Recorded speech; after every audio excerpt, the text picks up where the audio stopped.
Hello, everyone. Happy Tuesday. Welcome to On a Mission. I'm Emily Mae. I got my co-host and my crime partner here, Melanie. I'm here. I'm ready. Yeah. ready I'm for ready to go. ready for another episode of On a Mission. Man, we are just announcing everything this week.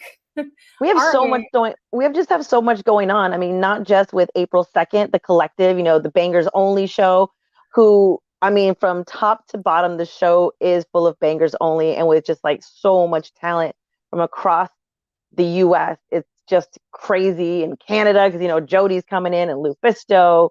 So, we've got that going on. And then April 16th in San Antonio, we're going to have talent from, again, all across the US coming into town for, coming into San Antonio for the Salvation Army benefit show, benefits the Boys and Girls Club and programs at Salvation Army. So we have that going on. I saw you already started dropping graphics for that. So many graphics because we have so many announcements and we have so many people that I'm excited that they're coming back. I'm excited that they're debuting. And so Mission Pro, you got to follow all of our socials because that's where all the fun announcements are. I don't know if we're making any big announcements tonight, Melanie. That's up to you. I'll leave that to you. We'll see what Veda feels like. Maybe we'll drop something, but maybe we'll drop something. But there's just like we have so much stuff going on. So we have April 2nd in Dallas Fair Park with the collective. We have April 16th in San Antonio, Texas. And then, of course, after that, we're going to be back in Conroe May 14th. And, make sure we're going to start putting up tickets for that. And then in June, we have something else. And I will wait till Veda gets on here and we can drop that as well. It's a lot of stuff back to back to back. Mission Pro is not going to stop. You started the whole, year crazy train. And like I said, it was just going to be boom, boom, boom, boom, boom, nonstop Mission Pro all of 2022. And that's how it is. We're saying April 2nd is Bangerz only, but I feel like this whole year is going to be Bangerz only for Mission Pro until the future. We're going to keep lining those shows up.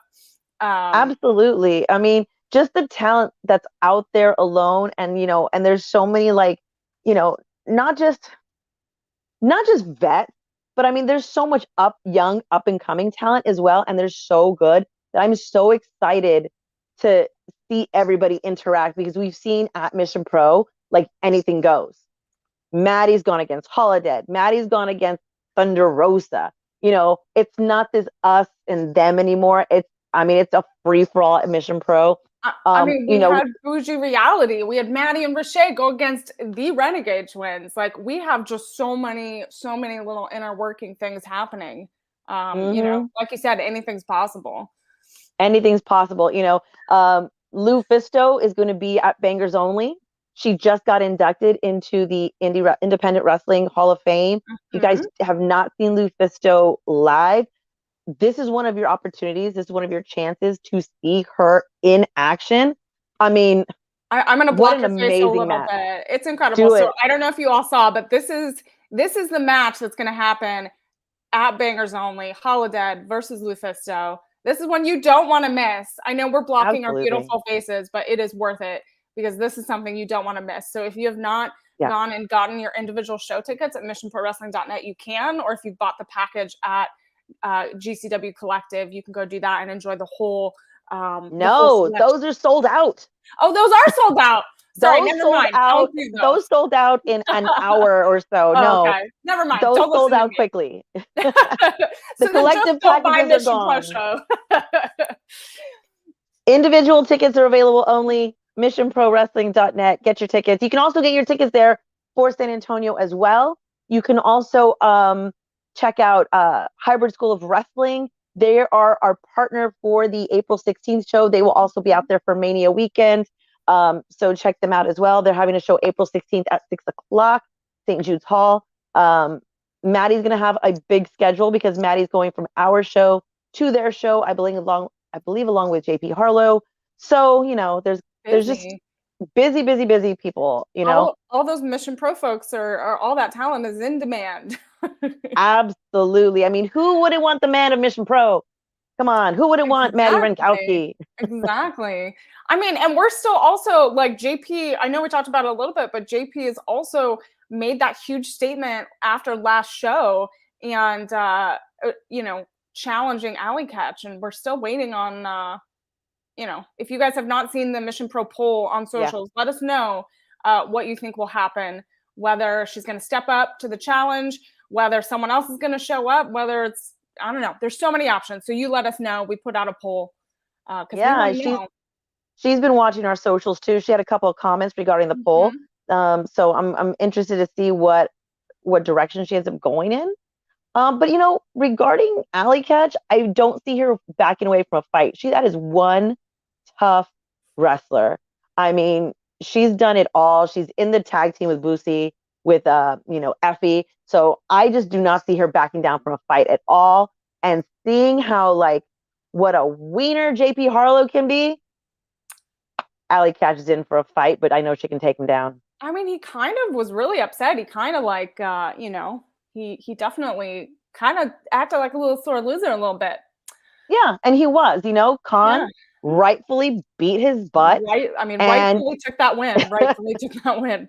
Yeah, he deserved it. And, you know, JP was a little bit of a sore loser. You know what?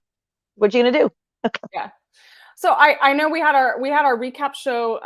We had our recap show with Nation's Corner last week, and you got like, you know, the Renegade Twins took you out last week. So I wanted to ask you, are you doing okay after last week? I feel like last week was so long ago, but it does. I felt like that SNL character with the two guys in the club, and they get you know, the girl gets like bopped around by the two guys. That's what I felt like, because they were kind of like just pushing on me. Like even before I even started the stream with you, they were already like, "What are you doing? What's going on? Who are we talking to?" I'm like, kind of like messing up your setup and like trying to press buttons and stuff. And I was like, "What are you doing?" You know, that's why you should always bring me, because I'll you know. I know.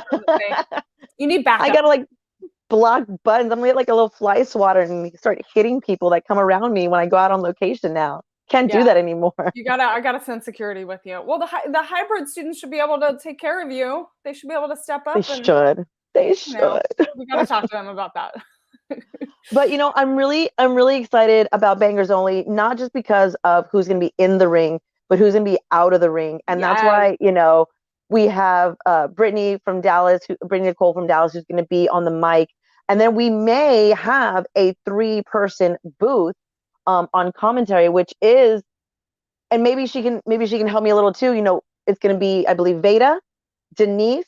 Denise is still iffy only because she does have to get schedules and stuff like that, but she is hoping to be there. So we could potentially have Denise, Veda, and Sam Laterna on the call, which is just amazing to me. And I'd love to bring in Veda because I want to see what her opinion is. And also, is this like has ever been done before to have the 3 women on, you know? Yeah. So on commentary. Let's welcome Veda on. We're so excited to have her. Welcome, Veda, to On a Mission. Hi. Hear me? Hello. Am I good? Yes. Hello. Hear you. Hi. So, do you know, has it ever been a complete female commentary team when you put 3 in a booth? Oh gosh, I don't know, because I feel like it's rare that we're even able to get 3 experienced announcers together. So no, I'm not sure really.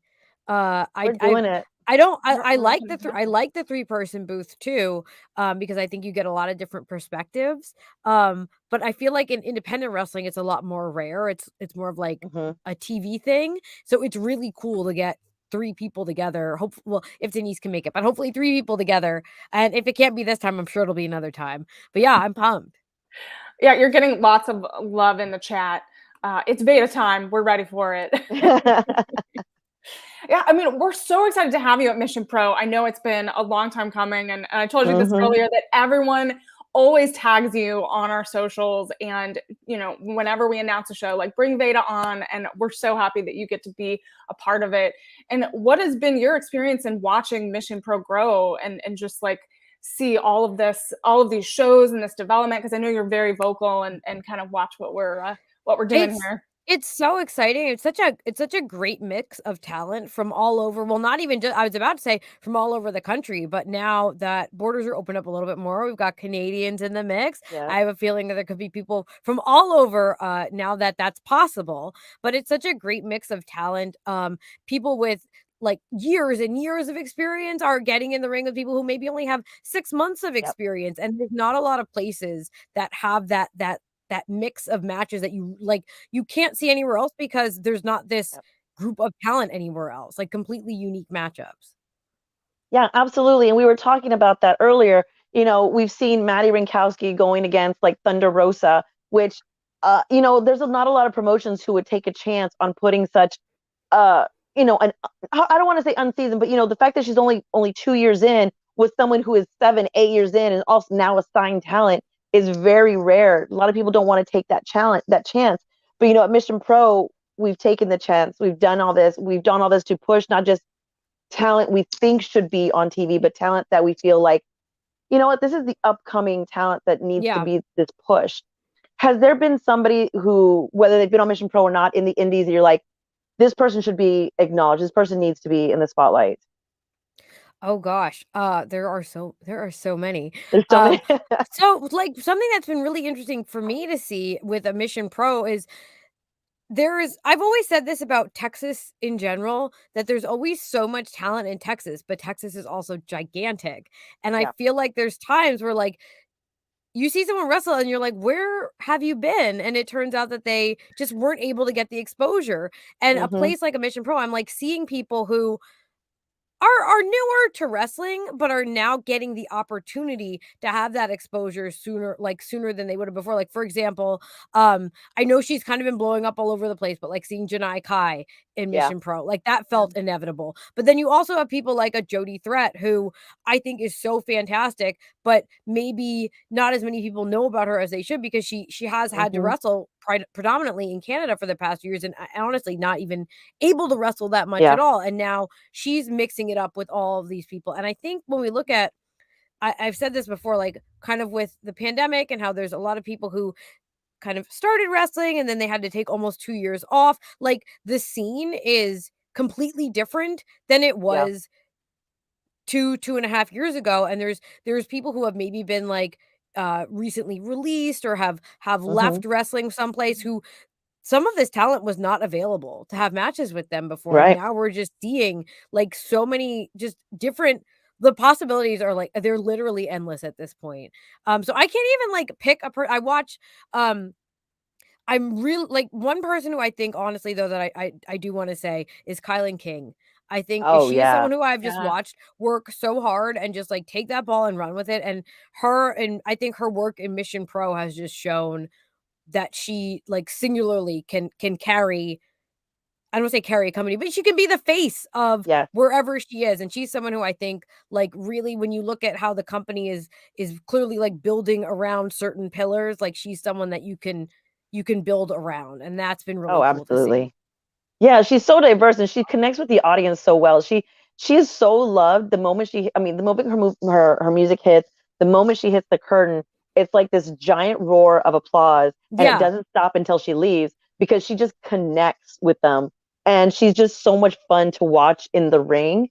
I just yeah, to me she has just been such on this fast track that Mhm. I don't even She's think she yeah. was prepared for, Yeah, you Yeah. I mean, know? she's grown so much. It was like and it's funny because like, I feel like in the last 6 months, like, a light bulb went off and, like, just her kind of confidence in her training and everything, like, everything kinda when everything clicks and you have that Hmm. moment, and I feel like Yeah. we've seen this, like, burst of Kylan King that has Yeah. been really so much fun to watch, and we But get to see I it mean, firsthand.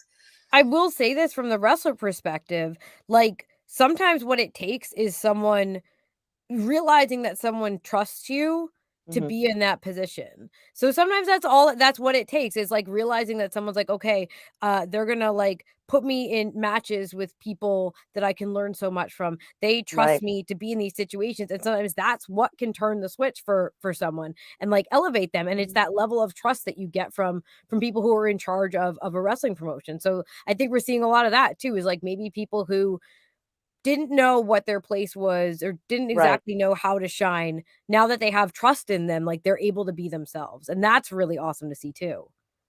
Yeah, absolutely. And I also see that, the Renegade Twins, they're coming up and they came out pretty fast out of the gate as well. So not only they're the tag team champs at Mission Pro, but they're the tag team champs at CCW.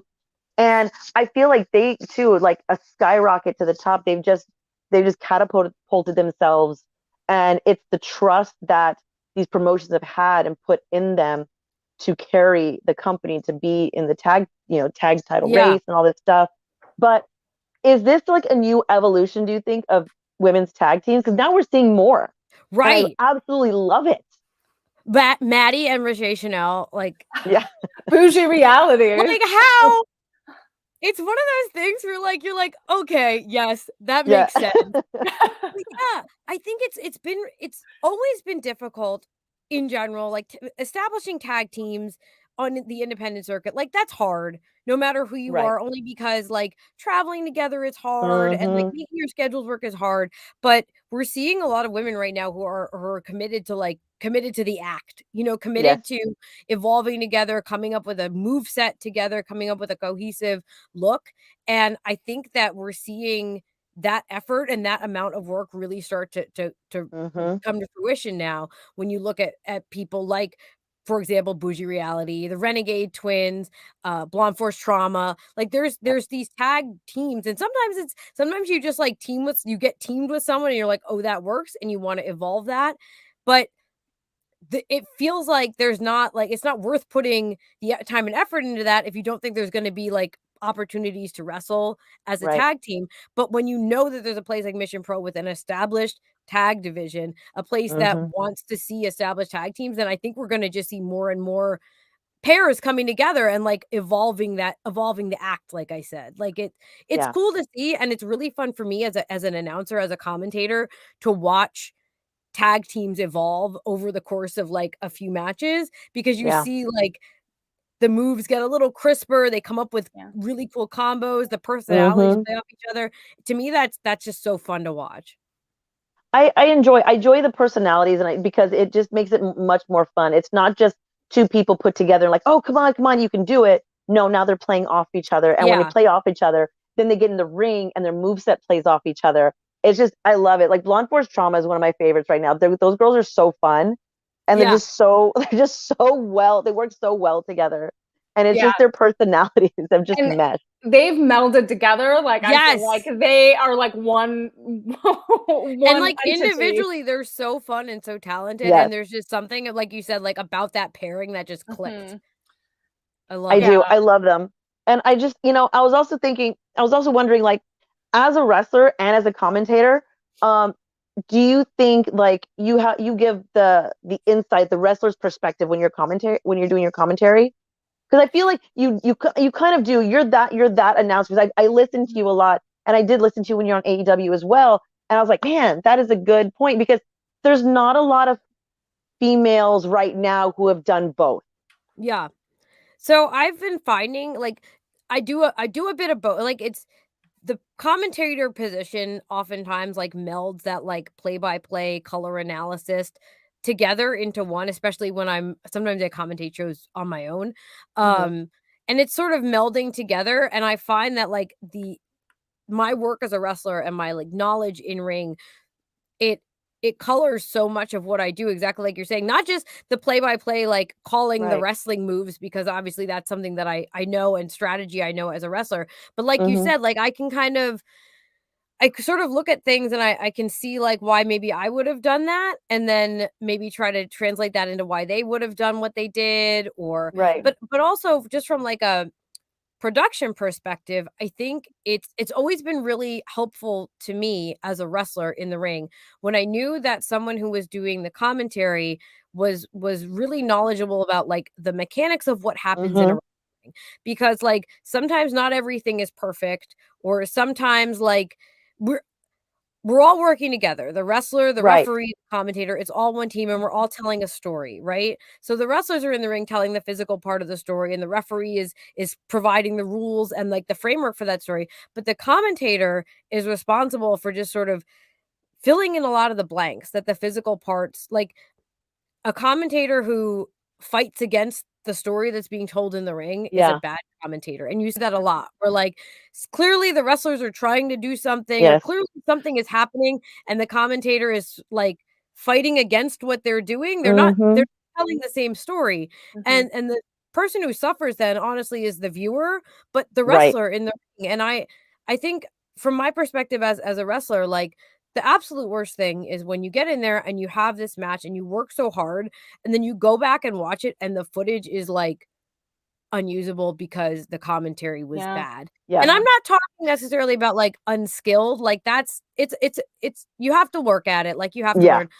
You know what I'm talking about, like, disrespectful, or, like, only telling their own jokes, and, like, I think that that part of it is important to me too, that, like, remember that when the words that you're saying, you're supposed to be telling the story and guiding the story, and it's a service to the wrestlers and the referees and everyone on the show. Like, it's not your, like, personal comedy hour. It's all, like, we're all working together, and if one person is, like, resistant to doing that work, the whole match suffers, the whole show suffers. So I think that's a perspective I get as a wrestler, is how important commentary can be. Yeah, I mean, it's such a powerful. It's so powerful because like you said, as a commentator, you need to, like, drive that story forward.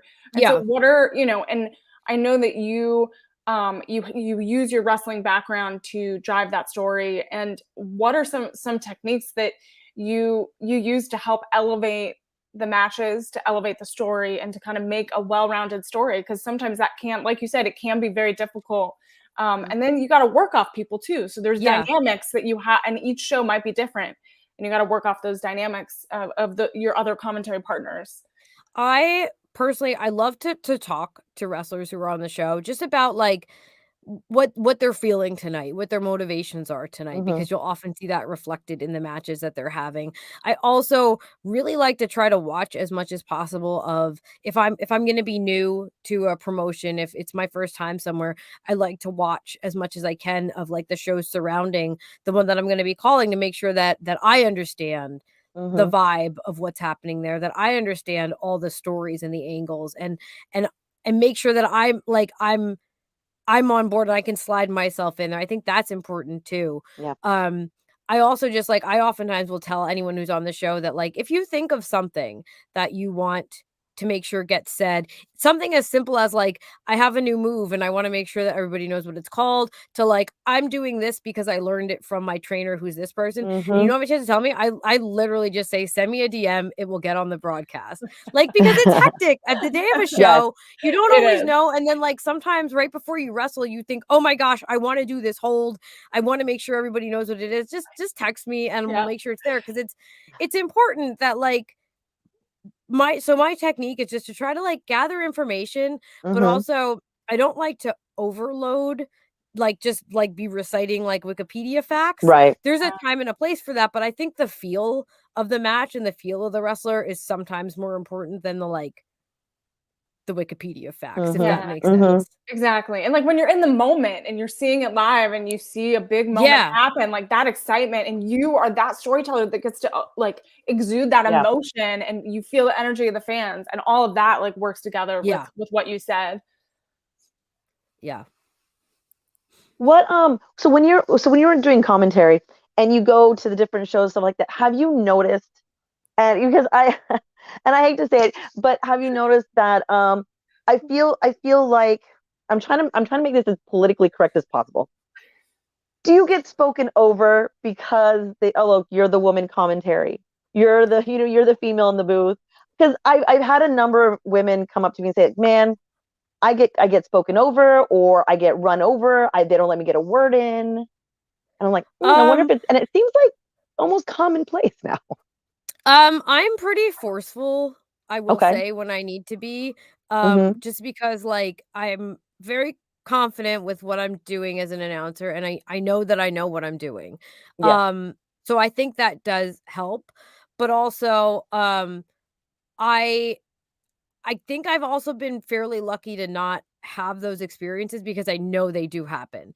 So part of that is just situationally, that's just not experience, like that's just not an environment that I've been in as much. And when I have, I think my strategy generally is to like just sort of lay back for a second and then know that my work will speak for itself, which I think is an important kind of confidence to have, is to just know that my work is going to stand out. And it's not arrogance, it's just confidence in knowing that, like, okay, I've worked hard to be in this position. And if the person who's sitting next to me is not, is maybe like overlooking the reasons why I'm here, then let's wait and we'll see. And I've found a lot of experience, like I've had experience with that wrestling too. And I'm sure you know from just talking to other wrestlers that there'll be times where like, maybe they know going into a match that like their opponent is not taking them seriously or is kind of like, oh, you know, you're new or whatever. And then they go out and they click and they have a good match and they get a lot of respect just through the work that they do. And so I have had that experience. We're not like anyone's like, I've honestly never had anyone to my face be resistant to like working with me or anything like that in the commentary booth. But again, I think it's just spending a lot of time trying to get better and like being open to learning and also just open to knowing that like the other person in the booth with me, even if they are resistant or they feel like maybe I shouldn't be there, they're also there for a reason. Like the promoter has put them there, which means that they have value. And although I may not be appreciative of how they're conducting themselves, they have they have value and they have skills and they have knowledge. And I am certainly not the end all be all on wrestling announcing. And there's so much for me to learn. So I just try to force a collaboration, even if it's not necessarily like happening at first. And I think that has worked out pretty well for me so far. But again, like you said, it is a problem. It happens all over the place. I think I've been a little fortunate, or at least maybe I've just been like not paying attention. But yeah, like when it comes to commentary in particular, I'm pretty like single-minded about it. Like I'm there. I'm ready to go. So I may not notice, quite honestly. But yeah, I think a lot of it is same with a lot of wrestlers will tell you the same thing is like sometimes you just have to be like, okay, this might be awkward or uncomfortable at first and a little difficult, but I'm confident that we can get through this and I'm confident that I can like turn them in the end. Yeah, absolutely. Do you get surprised on how many promotions you get tagged on? Because I noticed that. Like Emily was saying earlier, every time we put out a show, and we're like, hey, you're always tagged on our shows. And I always want to be on Twitter, be like, guys, I know we're talking. We're working on it. We're working on it. I promise you. So every time I see it, I'll be like, it'll happen soon. They're listening to you. Because like I don't want them to think that you're not paying attention. Because like especially like a mission pro is a very like I pay attention. Normally if someone's getting tagged, they're gonna be on the show. So like you're trying to get the people in that people want to see. So you never want to think you have to listen to, but like I mean, it's been a conversation for a very long time. Yeah. I mean, we do listen to our fans. Yes. We do listen. That's why that's why I was putting little hints. Like I like on our socials, like people would tag and like little things, but nothing, solid until we were ready. Yeah, it's just so funny. Because I mean, we've been, yeah, I mean, you and I have been talking back and forth like almost a year, and things just didn't work out.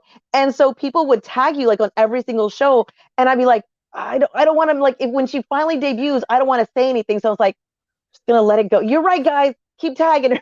Yeah, like showing the love. Show Veda the love. But yeah, it's so flattering, and like it also makes me feel really good that people like I'm a wrestling fan first and foremost, and sometimes there's promotions that I'm a huge fan of and people are like, oh, it would be cool if Veda was there, and it's like, yeah, it would be cool. Oh my gosh, like I'm a fan for especially of independent wrestling. Like I watch everything, I follow everything, so there's like promotions that I watch every month, and like if people are like, oh, it'd be really cool if Veda was there, like that's crazy. Is it surreal? Like, is there like as a broadcaster and as a commentator, is there like that dream? is there like a dream match you've like worked in your head Oh and my gosh. dreamed about calling? I don't know. So like there's some people whose matches I just really like calling because they're just emotional wrestlers. Like Mm.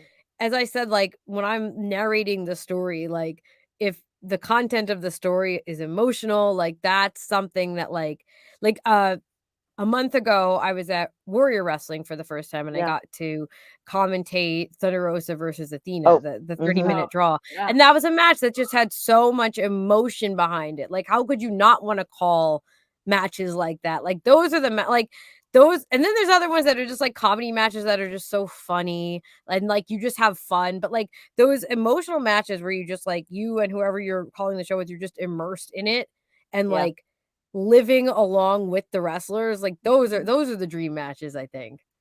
Yeah, are there moments that you ever get, like, swept away where you realize, like, "Oh, I'm still on commentary, like, hold on." Yeah. There's times where I see, like, people do things in the ring that I just, like, have to take a second and be like, I don't understand what they how physically, like, gravity forgotten, I don't understand what just happened." Like, that gets me sometimes. It's less the, like, violence and the weapons and things and more just, like, someone will, like, do something, like, move at a speed that I cannot comprehend, and I'm just like, "I don't know what just happened, but it was cool."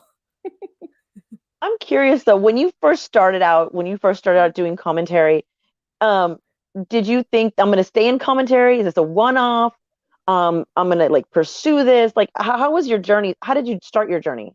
So I when I was working in Ring of Honor years Mhm. ago as an interviewer, they started to occasionally put me on commentary for some of the Women of Honor matches.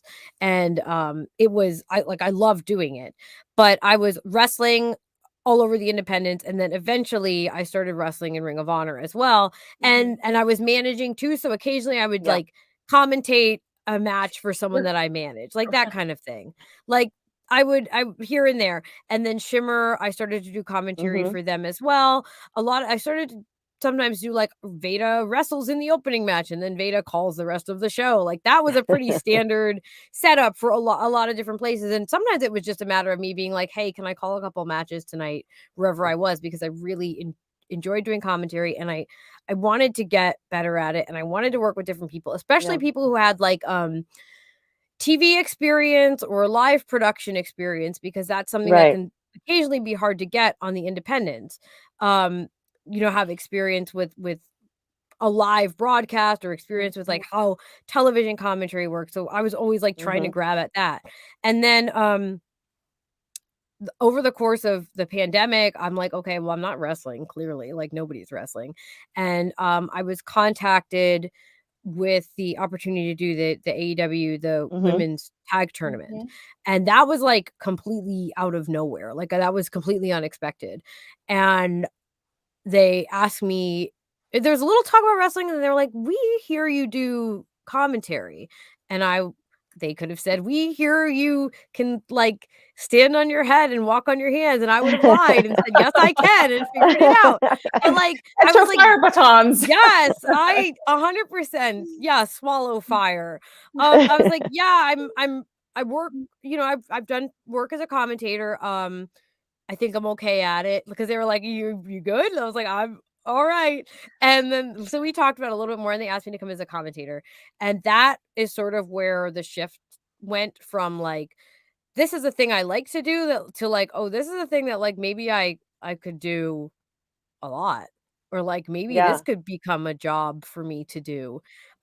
Because it was being in that AEW environment, being the TV environment. I called the tag tournament, I called a couple episodes of Dark, and I Mhm. called a match on Mhm. Dynamite, which I didn't the finals of the tag tournament were on Dynamite, and like logically I knew that the whole time, but I didn't like it didn't like click with me that like I would call the match on Right. Dynamite um until like they asked me to come back for that like, they were working on, like, the travel or whatever for that week, and, like, it was, like, laying out, like, what my responsibilities would be, and, like, legitimately, I it didn't, like, my brain wouldn't allow me to, like, process that you're gonna call a match with Jim Ross on television, like, that didn't didn't compute at all.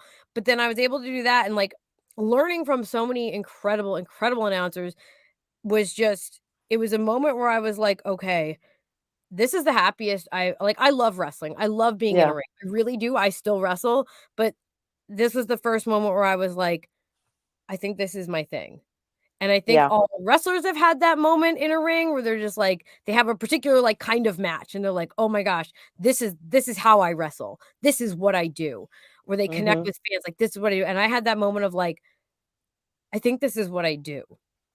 And so from there, I've continued to take lots of, like, I still wrestle. I continue to take like more wrestling bookings, but because it was AEW and because everything was on YouTube and like able to be distributed, from there I started to get a lot more interest in me as a commentator.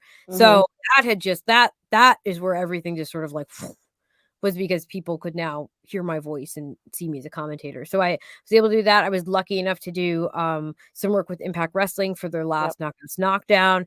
That was also an incredible opportunity. I was the play-by-play announcer for that with Mickey James as the color analyst. And that was my first time ever doing lead play-by-play. And that was just like, okay, this is a huge challenge. I'm terrified, but we're going to freaking do it. And again, like it's so exhilarating the way that I think. And again, like I said, I love being in a ring, but the way that I know a lot of really passionate wrestlers feel in a ring, that's how I feel on a microwave. What? On a microphone. That's how I feel in a microwave. On a microphone. Like there's a lot of adrenaline, and people would think that you can't get that when you're just talking, but I can. And so that's how it clicked with me. And now I'm just babbling, but yeah, it's been an evolution and a lot of like right time, right place, 100%. Like a lot of it's just been like I was lucky enough to get an opportunity, and I was fortunate enough to like have people on my side who were like, for example, when I was doing the AEW work, like I was fortunate enough to work with Tony Schiavone, with Taz, with Excalibur, like people who are so good at what they do, but also just so giving with what they do, and like teaching me. And like I didn't meet Tony Schiavone until like 5 minutes before we had to sit down and call the tag tournament. And he is just such a pro of pros that like it was like just like a university course in wrestling announcing, is just listening to someone like him or an Excalibur, like how they just like direct traffic while they're doing things. And I just like just blows my mind. It was amazing though. You made a lot of new fans from AEW, because even the people in our chat are like, I found her on AEW. Yeah, she all of them had a great voice. Commenting. Yeah, a lot of them are commenting that that's how they found you, was through the AEW. They didn't know you did commentary until the tag tournament. And so I think you like turned a lot of heads during the tag tournament. And not just that, but you just sounded so seamless with them, because I watched the whole tag tournament and I watched the finals and everything. You just sound like it was just so seamless. It's not like they took somebody and put it with them, and it just like, sometimes it can be a little awkward when they're putting in somebody new. But no, you sounded like you'd been there for a while. You'd already gotten comfortable with them. Oh, so I appreciate that, because that's something that like you hope for. You know, like you just it's not really anything that you can like force. You just kind of like hope it works. And it absolutely did. It absolutely did. And I was so glad that they brought in a female commentator, because the fact is, I get it. There's a lot more men out there. I get it, but there are a lot of women out there that do it.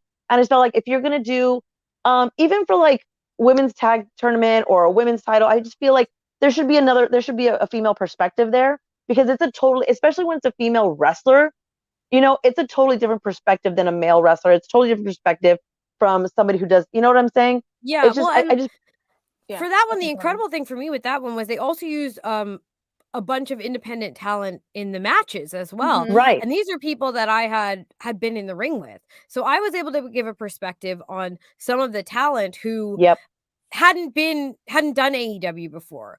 And like maybe Tony Schiavone wasn't familiar with them because they hadn't been on AEW programming before. But I knew them not just as like a wrestling fan, because I've literally wrestled them. And so that was cool. It was nice to be able to offer that kind of perspective. And it was also just like really cool to be able to call some of my friends' matches as they got to have like these incredible, huge matches. Like huge opportunities for so many of us. Like legitimately, like that AEW work, like it just changed my life. Like it's what really ratcheted my career from maybe I'm a commentator to like, no, this is like, you can see me as an announcer. You can, because there's a lot of times like I would be like, we really like to do commentary and like you can, and you're gonna wrestle this match and like, can you call the rest of the show? And it's like, it's okay. Like now I can, people approach me just to do commentary so I can focus on that. Although, like I said, I still love wrestling, still happily wrestle.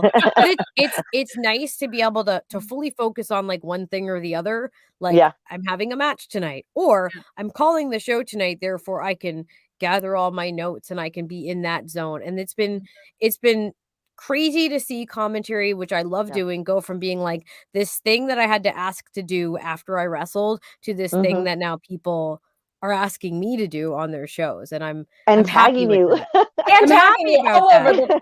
And like a lot of people have asked me like, well, what, like we were sure you were going to stay with AEW, or why didn't AEW keep you? But like that wasn't on the table. Like that wasn't why I was there. I mean, I know like obviously opportunities come up, but like that wasn't I was brought in to do, I was actually brought in to do the tag tournament. I was given the opportunity to do a lot more than that and do several more shows so I actually got to do more than I was brought in to do. Like while I was there, I was just getting asked to do a couple more shows. And then they brought me back for an additional 2-week taping that was like not ever discussed before. Like, so I got to do a lot more than I thought I was going to.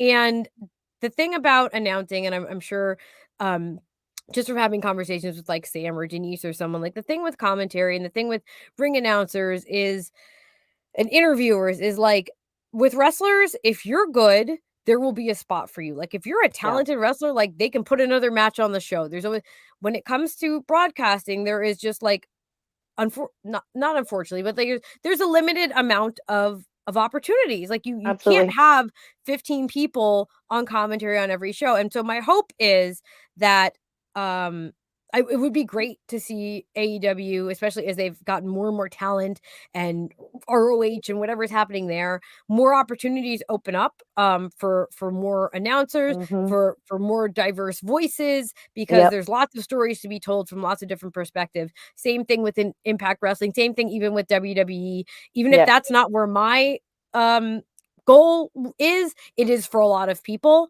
with like a WWE sort of thing. So like again, I'm just, it legitimately, like it changed my whole perspective too on like I could do this. I went from could I do this to I can do this, and that like that means a lot. So yeah, I don't know, maybe someday, but if not, I'm doing okay. I mean, but that's the thing though with the pandemic. We've talked about this, is that during the pandemic, we saw a lot of people, especially wrestlers, either say, okay, I'm going to stick this out. And this is my passion. Wrestling is my passion. I'm going to stick it out. I'm going to keep training. I'm going to keep doing what I can. And then when it comes back, I'll be back. Or we saw people go, you know what? Thank you. I had a nice run, but I'm going to bow out. I'm going to go do something else. Thank you so much for the opportunity.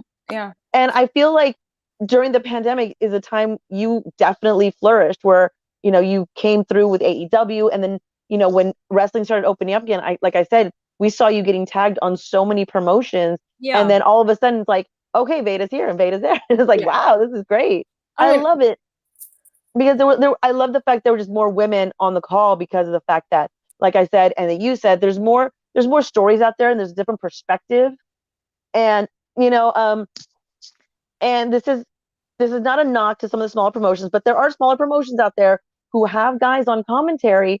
And I get sent those tapes for, to watch the matches, to watch women's matches, to be on Mission Pro. And I have to mute them. I cannot listen to them. And it's because they're promoting the men's match that's coming up later.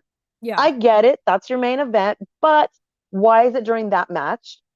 Or two, you're saying jokes or you're commenting on wardrobe. And it's like, unless you're going to do that during the men's match, there's no need for it. Yeah. So it's unfortunate that a lot of women, they don't get the proper commentary they deserve. And some people don't realize how vital it is to the storytelling of the wrestling. It's not just moves in a ring. Yeah. It's, the whole aspect, a good ref, good commentary team, good setup, your production, everything goes into it to help tell the story that's happening in front of you.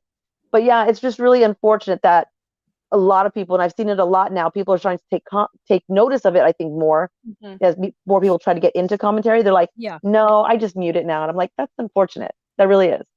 Yeah. I mean, how do you like approach that situation kind of going in if it's like a new commentary partner and you are the female voice on the mic, and I know you're very you like stand up for yourself and you really like have a voice and a confidence on the mic that's really incredible. But has there been moments where you're like, we're gonna make this better because of what I can bring?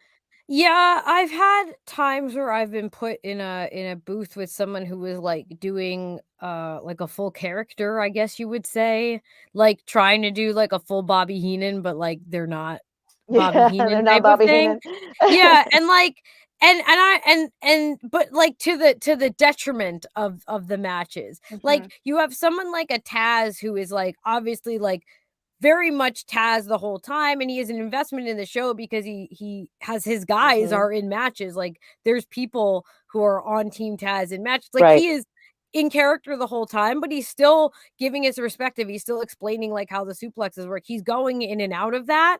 Whereas there's sometimes I've had to work with people who are, like I said, like in character the whole time, and like they have their shtick they want to get in, and they're like not even watching the show anymore, it seems like. And that gets frustrating, and it's a lot of just like trying to be as professional as possible with it. Like the same way if you're in a room with someone who's just like telling terrible jokes and you're kind of like no selling the jokes and keeping the conversation going.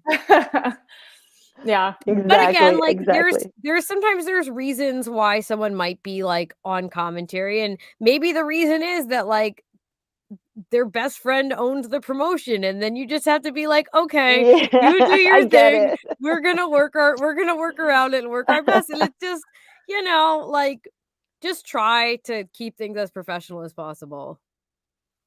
I love it. I love your journey, and I love that you're still doing the wrestling full time. You're doing the commentary full time.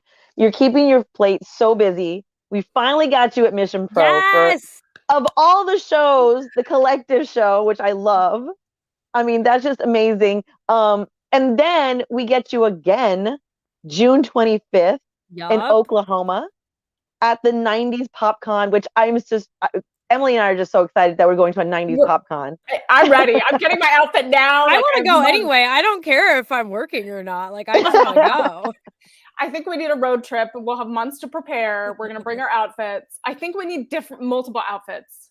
I don't think I've ever worked in Oklahoma before. I don't. Oh. In all these really? years. So I think that's a state that I have not and performed in at all.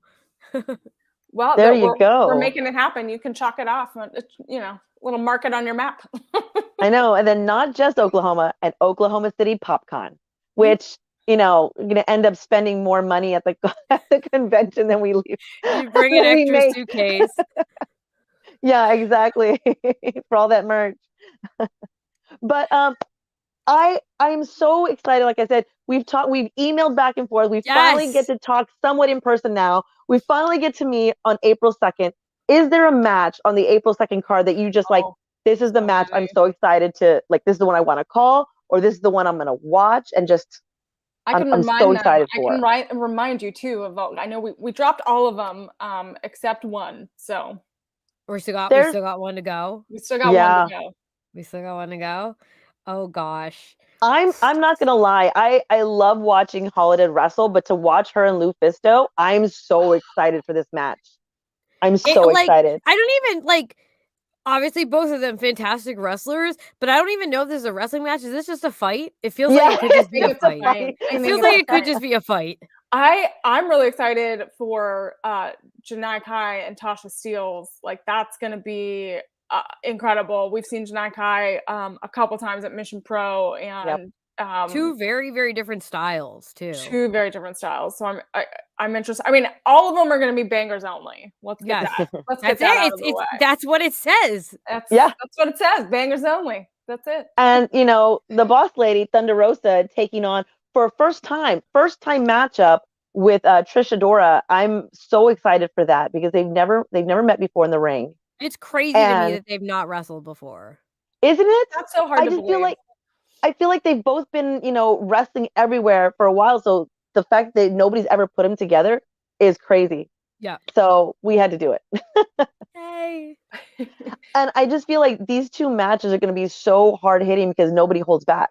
They're such athletes, and their stamina, no one's going to get blown before the time limit. So I'm just so excited to see who ends up on top. But man, these matches just got me so excited. But is there any person on the card that you're looking forward to the most that you haven't had the chance to see or live yet? Who have I not had the chance to see? So it's been a while since I got to see Tasha obviously has in the past week, her career has changed an awful lot. Yeah, she's someone that I've just watched her grow so much, and I'm really, really interested in that match again because not just because Tasha is so on top right now, but Janai Kai is just relentless with what she's doing and the way she trains. But those completely different styles and strategies, that one might be the one that I'm just kind of, I don't know how this is gonna go. I just know it's gonna be crazy. Yeah. I mean, I love the fact that even some of the Mission Pro fans are like, how does they're like, oh man, Janai Kai's kicks, those must hurt, and I'm like, they're like, and some people are like, oh no, she's not really kicking. I'm like, no, she's kicking. Oh, those are kicks. She's kicking. Oh yeah. There was one last show that literally almost took down. It reverberated in the brewery, and the hands were shaken. It's not. It's real. No, I and then of course they see her live and they hear it, and I'm like, no, there's no gimmicks. It's just her foot hitting the back hitting your back or hitting your head or hitting your side. There's no gimmick to it. That's just her. Those are her kicks. And they're just like, oh my God. Yeah. I know you mentioned seeing her live. You mentioned Bougie Reality. Yes. So you get to see them. So I've seen Maddie live. I've seen Riche Chanel live. I have not had the pleasure of seeing them team together live. So I am pumped for that one. It's a whole other energy. Yeah. It's a whole other energy when they're together. But it's amazing for a team that hasn't been tagging together very long. I think they've been together maybe 6 months, maybe a little bit longer. They already have so many of their moves down, their move set.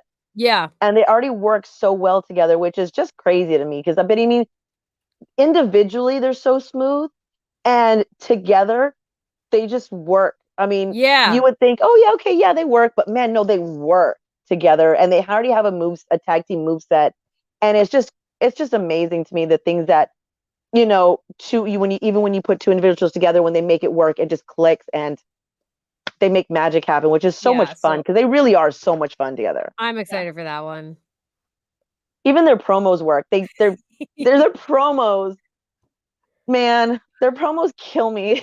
I love their promos. They do a little Maddie and Riche gossip session, and like I keep saying, I'm a wrestling fan first and foremost. So on a very selfish level, the more commentary I do, the more wrestling shows I get to watch live. So that's kind of how I feel about it, is that I get to watch all these matches live. Yeah. And I mean, I guess I have to work at the same time, but for the most part, I get to watch all the matches. Isn't it crazy though? I love it because you can put my husband's a big wrestling fan. I'm a big wrestling fan too, so I kind of feel like that the same way. It's I'm supposed to be calling the cameras, and I'm just looking as well. I'm like, oh yeah, camera one, yeah, no, that's you.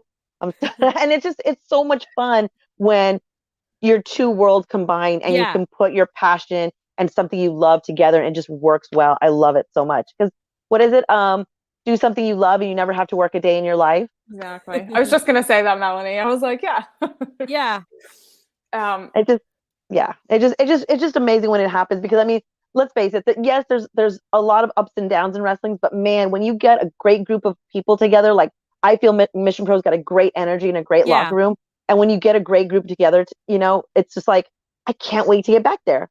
I can't wait to go see them. I can't wait to be huddled in a house in the Mission Pro sorority house, eating candy and trying to figure out how to, brew coffee and like make exactly. dinner. It's all, and we're all in it together.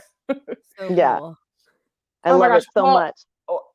We're so excited to have you. We've talked almost an hour. Yes. Oh, wow. Everyone can't wait to see you on the 2nd. We're so excited to have you on the call. It's going to be so much fun. Bangerz only. I can't wait. I can't wait to finally meet you in person, because I've heard so many incredible things about you, and I've listened and watched you, and I'm excited. I know Melanie is too. And I am too. In the chat. But before we let you go, we got 2 things. One, tell everybody where they can find you on socials, although I'm sure they already follow you. Yes. You can find me on Twitter at It's Veda Time. Pretty much everything comes through my Twitter first. So if you follow that, you'll be able to see all my other links. I have a youtube.com/Veda Scott1. I just posted a video on there. I put a bunch of vlogs up and things like that. I'm also a Twitch streamer. It's twitch.tv/Veda Scott. I should be streaming again this week. And but like if you follow me on the Twitter, you'll pretty much get everything through there. Awesome. And then our last question before we let you go, what is your go-to snack, salty or sweet?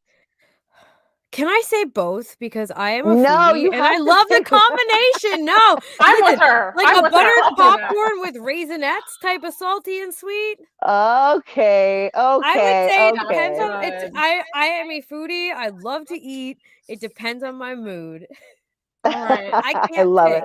Do you what's your go-to snack after you call? Like, cause your adrenaline's up and you're exhausted.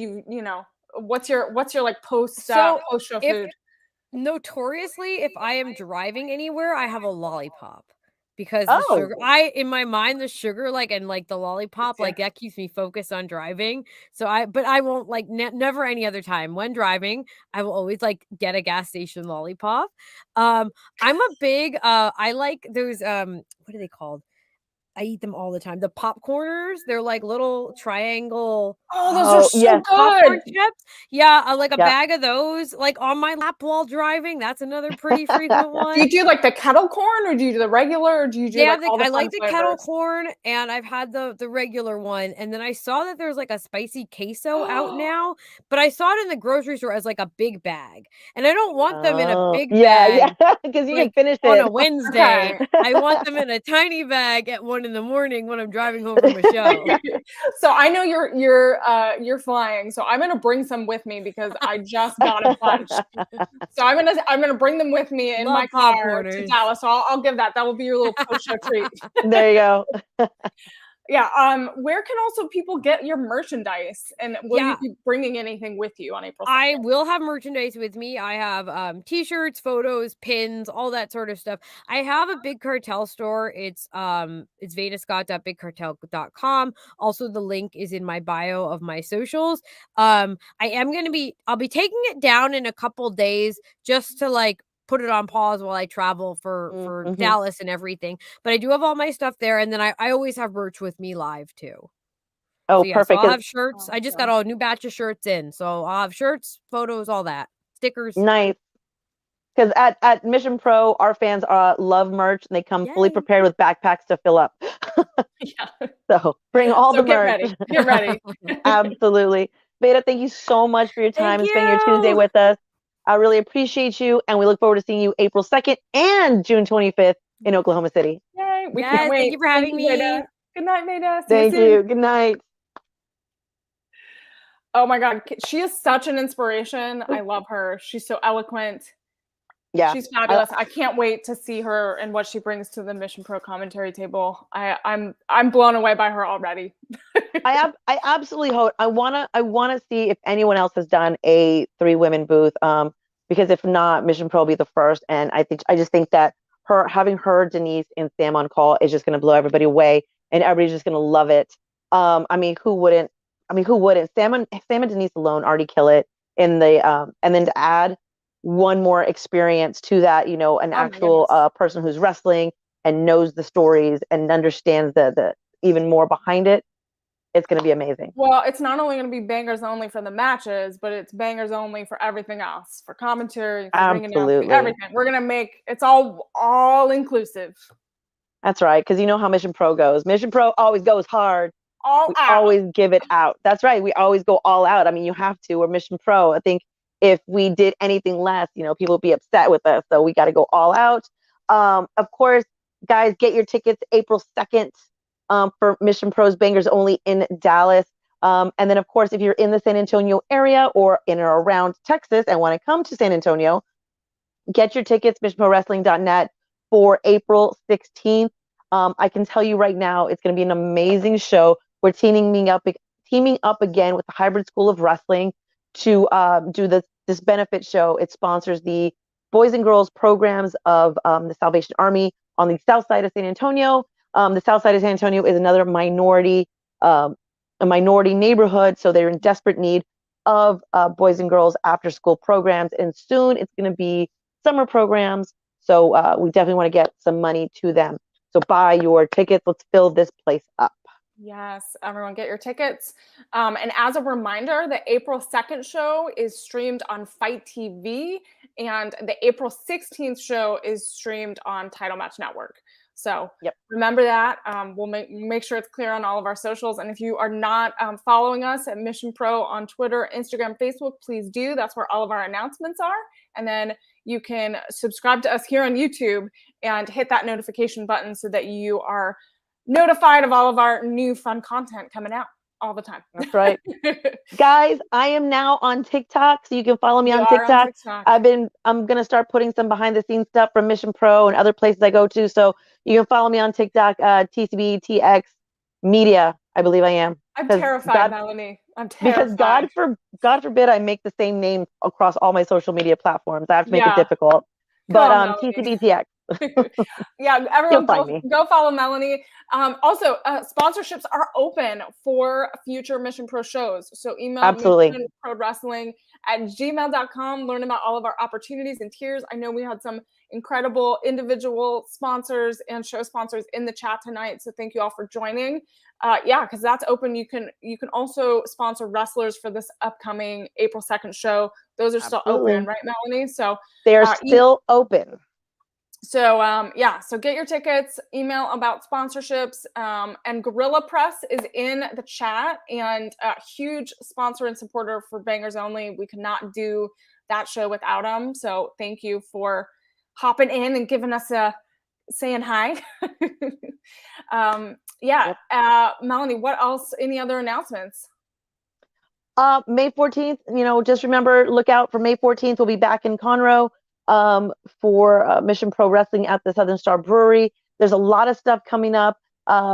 Just keep watching our socials for all of the announcements, because a lot of stuff is going to be coming out, not just for April 2nd, but for April 16th, because they're like just shows after shows. Mission Pro is just not stopping. After April 16th, we're going to start dropping out stuff for May 14th. Yeah. Whew, I'm already tired. Take a breath, Melanie. Take a breath. We're going to be so much going on, but thank you all so much for all your support. And again, go follow Melanie. You can follow me on all social platforms at Emily Mae Heller. I'm also on TikTok, but really it's just cat videos. So you can watch my cat be cute. Thank you all so much for joining us for On a Mission. Remember, get those tickets at missionprowrestling.net. And we'll see you again next week with another special guest. Good night, everyone. Good night.